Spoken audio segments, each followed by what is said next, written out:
Welcome to Millennial Mojo, your daily source of value. Don't forget to give me a thumbs up and hit that subscribe button. Hi guys and welcome. My name is Margaret and welcome to another video on Millennial Mojo. So first off, how do you get started in internet marketing? A lot of people nowadays are turning to online businesses and kicking their 9-to-5 job. If this is something you're interested in, stay tuned. Alright.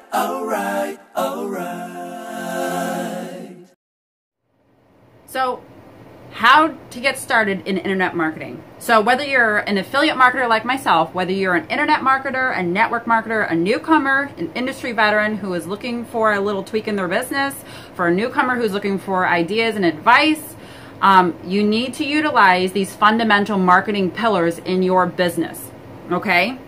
So what's the first thing you do? The first thing you need to do is lay the proper foundation for your business. Now, what does that mean?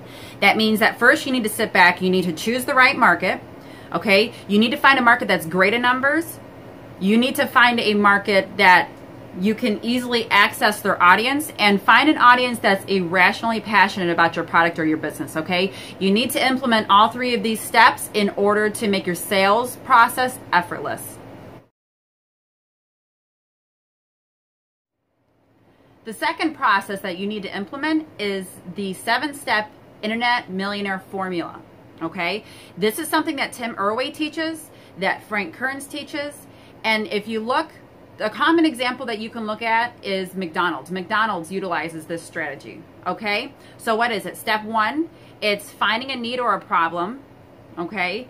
Step 2, find or create a solution. The business that I'm a part of does that. That's the solution, the affiliate program. Step 3, set up a sales system, something that helps put your message in front of the right target audience, okay? The audience that's easily accessible, okay? Step 4, give away free value, like I'm doing now. I'm giving you guys free value. Step 5, offer a solution. Step 6, follow up. And step 7, offer a premium value offer, okay? Those are offers that I'm talking about that are $2,000 plus, okay? Like the products that I sell with the company I'm partnered with. So go ahead and implement what I just taught you guys. Don't forget to subscribe. I'm going to be uploading more of these videos. And go ahead and let me know what you guys think. Thank you.